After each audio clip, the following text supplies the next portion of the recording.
Just had to check the room. I'm not Russell, I'm not an NFL 10-year veteran, but I did run track at a world-class level, and what I realized is that the exchange zone is where everything takes place. So in track and field, in the 4x100 meter relay, which is one of the most exciting events in track, if you can get the baton around, between legs 1 and 2, there are 4 legs. So the first leg, there's a 30-meter area, she's shaking her head, there's a 30-meter area where this baton goes from the incoming teammate to the outgoing teammate. Same thing between 2 and 3, same thing between 3 and 4. The objective is to get the baton around the track without dropping it. If you hear this, you are disqualified. If you're disqualified, you have no chance of not only not winning, but you cannot even complete the race. In the exchange zone, our job, our goal, our mission is to make sure that we just keep the baton moving around.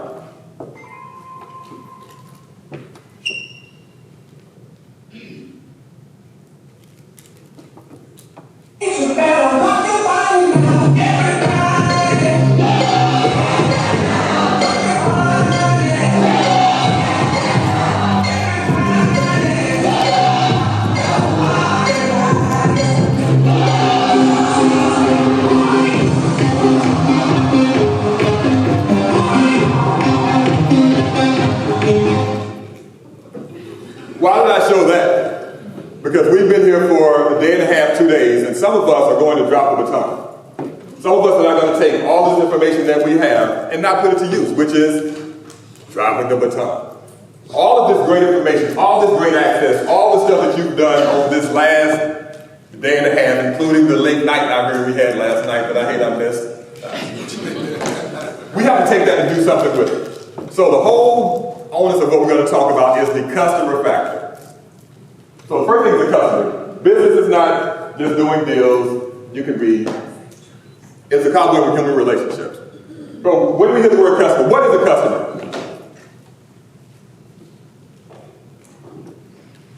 Question mark. What is a customer? Yes. Someone that is purchasing a service. Someone that's purchasing a service. Okay. Do we agree? Do we not agree? Yes. You think so? Some people like, it's a trick. This was not a trick question. Next question is a trick question. This is not a trick question. It is somebody who purchases, has purchased a commodity or a service. But also add that it influences the purchase of a commodity or a service. I believe, and I live by the mantra, that everybody is your customer. Why do I say that? I started my career, I told you I ran track, I got to a high level, started my career in the hospitality industry. Hospitality industry, I started in accounting actually. Accounting, me. And you like, look, so I have an accountant in the room? Started in accounting. And in accounting, we had to do budgets, and most accountants, people hate accounting. Sales hates accounting, operations hate accounting, legal hates accounting, because we just do, because accountants are normally the bad people. And they like to send out emails, and they don't have much personality, except I see one other like me. My controller called me the social butterfly accountant. But as I was doing budgets, I would go from department to department. Instead of sitting, and this was back when you had to do inter-office, remember those inter-office things with the string around and all the scratch outs? And it got confusing on which one was the last. Who doesn't know what an inter-office envelope is? Y'all help him out, he's a little young. But when we had those inter-office envelopes, it would take so long before it got picked up and got back, and I wanted to work efficiently so I could get done what I need to get done, so I could go do something else to have some fun. And so I would just go, hey, this is what's going on with your budget, this is what's going on, this is what we need, this is how we do it, can we get that done? And this is before email. And I got to meet all the departments. I got to be legal, I got to meet sales, I got to be marketing, I got to be operations, I got to meet all these different departments. And I didn't realize it at the time, but it set me up for my career. So once I started doing expense reports, I said, wait, I'm on the wrong side of this thing, man. They play golf, they go out to eat, that's what I need to be doing. So I said, I want to move from accounting to sales. Nobody does that. No, never happened. Well, no, listen, I need to move. This is just not going to work for me. And so I moved to sales. And so when I moved to sales, I still had relationships with all those departments because I developed them when I was in accounting. So in sales, we all know for my business development people, salespeople, got a couple, okay. We know that marketing always has these rules in place. You know, you need 2 weeks to get this project done. You need 2 weeks to fill out the paperwork, blah, blah, blah. Well, I've been working on this big account, and I didn't have 2 weeks. I had a week. So I was able to go down to Katie and say, Katie, hey, I need this piece done for this client. She said, James, you know it's 2 weeks. I said, I don't have 2 weeks. She said, because it's you and I know you, let's go ahead and get it done. She did the project in a week that was supposed to take 2 weeks. Why? Because of the relationship. Because everybody I meet is a customer. We go to the same, you all talk about your drinking and stuff. We go to the same bars and restaurants. We go to the same coffee shop. We go to the same places because they know how to treat us. We know how to treat them. We train them on how we want to be treated, and it works out well. So that's the mantra. Everybody that we meet is our customer. So then, in our operation, then who? Is legal my customer? Yes. Is accounting my customer? Yes. Is Russell my customer? Yes. Is Lindsay my customer? Yes. Because everybody can play a role in what we're doing. If we're here to invest in ourselves, everybody you've met this week, if you hadn't met anybody new, shame on you. But everybody you've met can play a role in what you're trying to do and what you're investing in yourself. You don't know who you've met. You don't know who the next CEO, CFO, where they're going, what can impact your life. You don't know who they are. So you need to recognize and realize that all of the people you meet, sitting around at the grocery store, sitting at a certain coffee place that you frequent more than others because of how they treat you, they can also be your customers. So when do these relationships begin? When do we think relationships begin? Question mark. When you meet them. Yeah. Okay. Anybody else? Yes, ma'am. Based on your picture, within the room, the mother and the baby. So the relationship began with the mother and the baby. Okay. Now this is a 100-year-old company that has 4,000. That has over 4,000. Yes, ma'am. The relationship begins before you meet them. Why do you say that? Once you get to know who you're going to engage with, you do some research, you find out information about them. That's how you build a relationship. You can go into the conversation or meeting them with that info. That's what I was going to say. Did this side of the room hear that? He said the relationship begins before you meet them. You do research, and that way it helps with the transition. If everybody's our customer and we can do this, so that's Joseph, my 16-year-old, 17-year-old son who's a senior in high school now, who is still texting me right now because homecoming is this week for him. And of course, he hadn't planned out everything that he needs. So now I need a suit, I need a tie. I'm like, dude, it is Friday. This is Chandler. She's my 13-year-old who has her life together. She already knows what she wants to do as an adult. She already knows how she's going to take care of me. She just has together. She's in the 8th grade. She plays tennis and volleyball and basketball and track, and she stays in my pocket and wants to get paid for everything she does. This is my wife, Kim. I put up here just because she makes me look good. Why do I have these up here? Because Kim made me talk to Joseph through this earphone thing in the womb.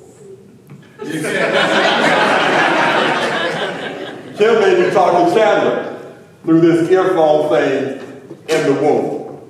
Why am I talking to them? That didn't make sense to me, guys. I know I'm not the only one who thought that. That didn't make sense. She said that way when they get out, it won't be uncommon for them to hear your voice. It made me realize the relationship begins before you meet. The relationship begins. I had to do homework on you. You're a 100-year-old company, 4,000 plus employees, number 8 in the country, and then listening to all the statistics about retention and what you're trying to do and how this has grown. This is year 3. It started before I got here. If I walked in and had not done that, had not understand that the only thing you build better than building is relationships, how would I be? But what does that allow me to do? It allows me to build a relationship with you. So this is what I need. I need eight volunteers.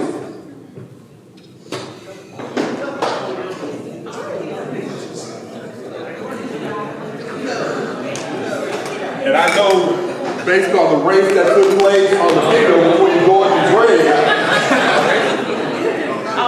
I need 2 sets of 4. I need 1, 2, 3, 4. In single line, 1, 2, 3, 4. One line here. Who's coming over here?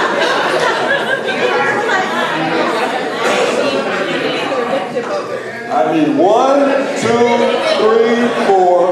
1, 2, 3. I need 1, 2, 3, 4. Yeah, you should have known that we're going to be. So, all we want you to do is pass the baton.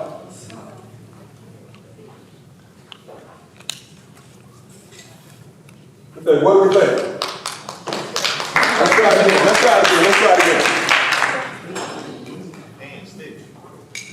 Now the person over there, the coach in the corner, wants to coach.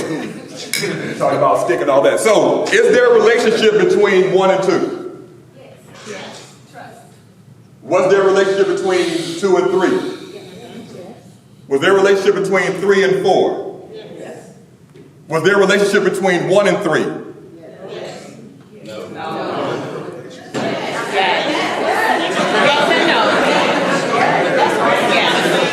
Okay, let's vote by proxy. If you think there's a relationship between 1 and 3, raise your hand. If you think there is not a relationship between 1 and 3, raise your hand. Okay, thank you so much. Have a seat. So, in what we do, everything is relational.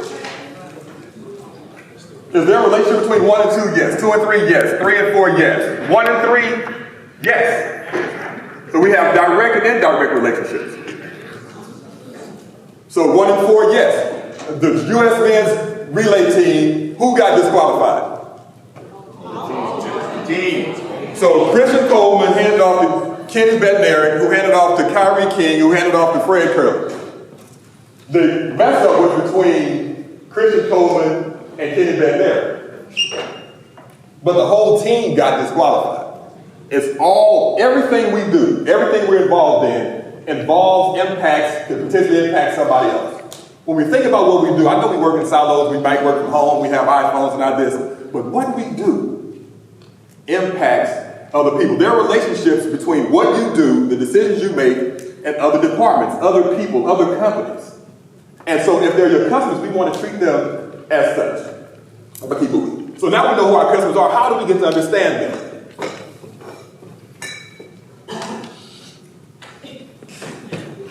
How do we get to understand them?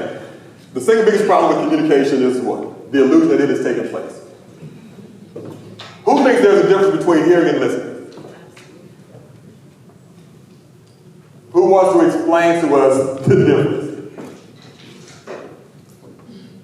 So you can hear a conversation from across the room, but not be able to actively hear or listen to what is being said or take in what is being said. Okay? You can hear a conversation, so we use the word in the definition. I like it. Yes? Hearing is really just registering that there's noise. Listening is maybe processing and understanding what it is what the noise is, I guess. Okay, all right. I saw a hand in the back. I was just gonna say listening is for understanding and hearing is noise. Spot on. Hearing is perceiving sound. Listening is with intent to understand what's being communicated. How many times have we said something and then that's not what the other person heard? And then in those situations, what do? I think it's up to me to understand that I need to communicate with you the way you need to be communicated with. I showed you my wife, Kim. If we have to have a serious conversation, I email her or send her a text message. That's how she likes to communicate. That works for her. She needs time to process. If I just walk in and start talking, it's going to be like a whole delay. So I just learned after 24 years of marriage, it just works. So hearing and listening are different. Yes, we hear to understand. We hear for sound, but we listen for understanding. And what we're doing with the people we're engaged with, are we listening or are we just hearing? I, of course, if we want to elevate to the next level, start listening. People will tell you what they want you to know. And we're going to get to understanding that. I mean, we're going to get to how we service that in the next section. But this is worth understanding. Has anybody seen these numbers before?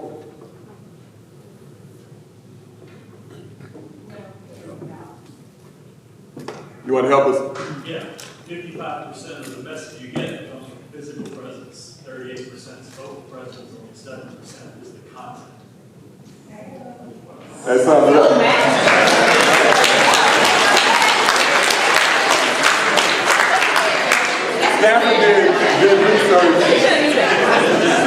Stanford did research years ago, and this study came out that 55% of what we say is in our body language, 38 in tone, 7 in words. That does not mean that your words are not important. Please don't take that as what I'm saying. But when you're around people, when we're engaging in people, when we're dealing with people, are we paying attention to their body language? Are we in tune to what they're saying? If we're trying to understand what it is, what is their body language saying? I've known people who, I've done it sometimes. People say, hey, how you doing? I say, I'm not doing well. Okay, have a great day. Or, how are you? Doing well. Okay, have a great day. When they don't match, you want to show somebody you care, be willing to listen to them. Be willing to understand. You want to elevate? Listen to what's going on. If your boss is having a bad day, walk in. Hey, do you need a moment? Is there anything I can do for you? Your coworkers. This company's built on relationships. What is it? You build relationships and change skylines? You're built on that. So how do you build relationships? You have to understand. What are people saying? Is there a difference in those two? Those are two pictures, by the way. Is there a difference? Do we think one says something different than the other? Yes. So when we're with our groups, when we're in our circles, when we're meeting, are we cognizant of what's going on? Do we recognize what's taking place? Are we willing to adapt, adjust to what's happening? Those are two different pictures.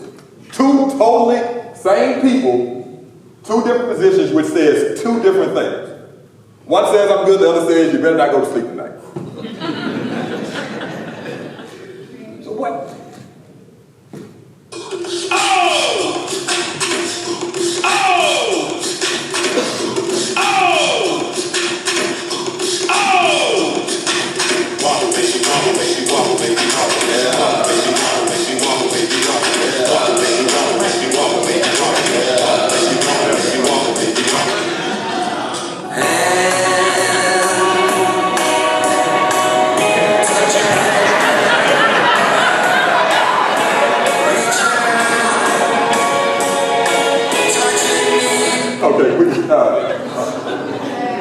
We're going to connect it.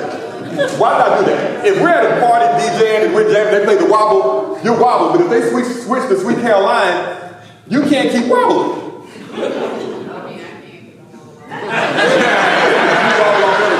Okay, I need my 8 people back real quick. My 8 people back. I need my 8 people real quick. I need my 2 lines of 4.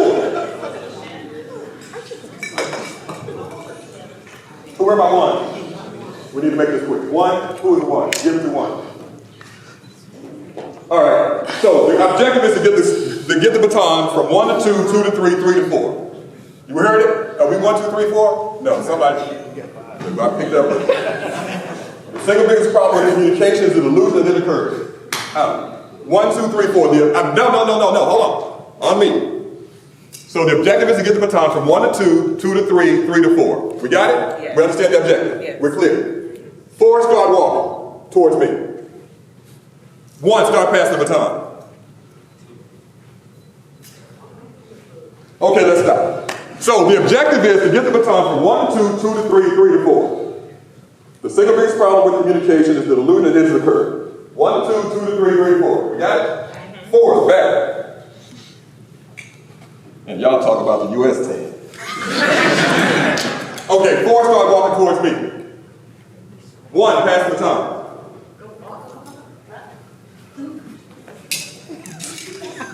Okay, we don't have all that. So what's supposed to happen? Okay, you all can have a sit down. Lindsay has you on like a strict timeline. What's supposed to happen there is if 4 starts walking, then what should 3 do? Start walking. Which means 2 should start walking. And to do what? Get the baton where it's supposed to be. A lot of times, we do just that in the workplace. We see changes taking place. We see it, but we don't adjust. Why not? Why somebody should have just said, hey, you need to start walking. Or somebody in the audience could have said, why don't you start walking? All my stick people, where my stick, who was talking about stick earlier? Why did you say, hey, to get the baton, you need to start moving too? Or you could give better instruction. Or I could have given better instruction. But we do know there was a breakdown somewhere, somehow. And if the instruction wasn't clear, you should have asked for better instruction. You asked for better instruction. Because the goal is to get the baton to the finish line. We can't just stand by and watch and allow things to happen and change without it happening. What do we want out of it? So I put this up. Joseph was, if you have kids in youth sports, you know finding a coach is just the worst thing ever. So we finally found a coach that we liked, Phil. Joseph was like 7, 8. Phil was coaching, and I was like, man, I like you. He said, I like you. He said, good. He said, I want Joseph to play on my team next season. I said, I want you to be his coach next season. He said, do you want to coach? I said, no. I don't like kids. I don't really understand baseball. I don't think every kid should play. Some kids just need to read a book or play chess because,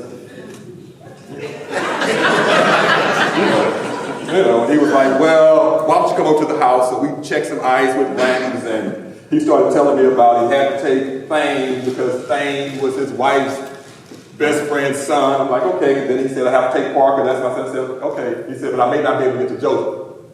He may not be around by the time I draft. I said, man, but I really want to play with you. He said, I really want you to play with me. And he pours me dollars. Man, what do we do? He said, do you want to coach? I said, no. He said, but I really want Joseph on the team. And so we go round and round about this. So you know how this goes, right?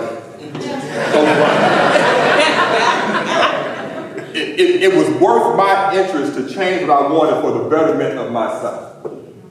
So what do you want? What is your win? What is your goal? What are you trying to do? If you're trying to elevate your brand, trying to elevate yourself, trying to tap into who you are, take advantage of these opportunities you have. I talk to companies across the country, and very rarely have I seen the CEO and chief people office in the room, especially with minorities. It doesn't happen. So since you have it, take advantage of it. Take advantage of the region presidents, the market presidents. Take advantage of those relationships. What's the win? What do you want? If you're investing in you, then you need to invest all in on you and take advantage of these opportunities that you have. I'm almost through, Lindsay. So now that we know who the customer is, we know we have a better understanding of how they communicate. Then how do we take that information and put it to use? I'm just going to fly through this real quick. Remember these companies? Remember? If I had my time, I'd go through all of them. But each one of these is an example of not adjusting to what's going on. Either not listening to people in the marketplace or not listening to the people who they hired to do what they're supposed to do. And as individuals, we also can become obsolete. If we don't adjust, if we don't adapt, if we don't change, if we don't do the things we want to do. We have this information. We know everybody's our customer. We understand how they communicate and what it is they want. So then we have to take that information and put it to use. What's the point in having information and not using it? They've shared the numbers. They've talked about it. They've talked about needing more people in the meeting in Kansas City, was it 2 weeks? More people that look like you. So then have you put yourself in a position to say, I want to be at the table. I want to be in the room. What can I do to better myself? If you wait on it to come to you, it might not happen. It might, but it might not. Why not take it and put it in your own hands? Who believes in the golden rule?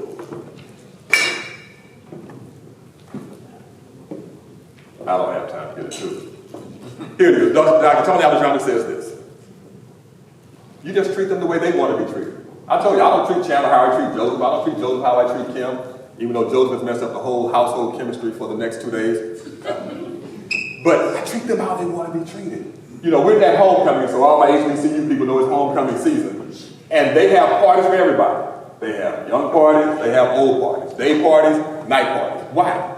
To accommodate you. So then when you're dealing with who you're dealing with, when you're communicating with who you're communicating with, when you're building your brand, treat them the way they want to be treated. If you're ordering, if you have a restaurant, you order a steak for you and you're with a vegetarian, it doesn't work. So, small adjustments if we're really paying attention. We have the information, now this is how we put it to use. Then we create experiences.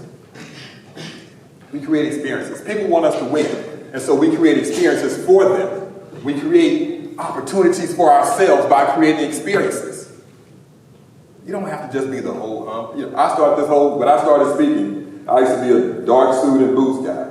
And now I'm enjoying this like bright light stuff because somebody said it's a better experience for the audience. Okay, it's not about me, it's about them. Baker's Dozen. Who's heard of the Baker's Dozen? Do we know how that came to be? So a Baker's Dozen, for those who had never heard of it, is bread shops, donut places, oysters.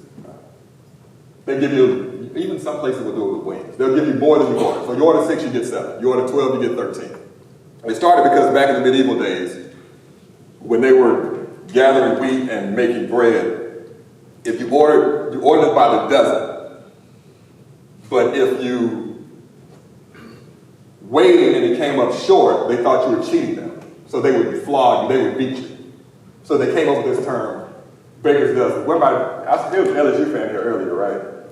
Yeah, a little lagniappe, what they call it in South Louisiana. A little extra, a little something extra. A little extra. What's wrong with that? And so to make sure that the weight made the dozen, they would throw one more in. Baker's Dozen. So if after you create the experience, why not do a little bit extra? Listen to somebody a little bit longer. Give somebody a little bit more benefit of the doubt. Pay a little bit more attention to what they're trying to do. That will change how people perceive you. That will change how you are. That will do everything you need to do. So what we do, life is a journey. We're on this journey, and that's what we're trying to do. Let's be engaging in where we're going and what we're doing. Let's not just be run the middle. Let's be dynamic in how we present ourselves and how our company operates. Let's be unique. 100-year-old company. That's unique. You control your own narrative. You learned that this week, the last couple of days. Then let's be neighborly. You always talk about being a family. So do neighborly things. Look out for each other. Take care of each other. Watch out for each other. Do what we can do. I'm James Brown. I hope you understand the customer factor. Everybody needs a customer. Understand what their needs are, and then take that information and provide the service. If you want a copy of the presentation, the QR code will get you there if you want to reach out to me. But thank you so much for your time, and I appreciate it.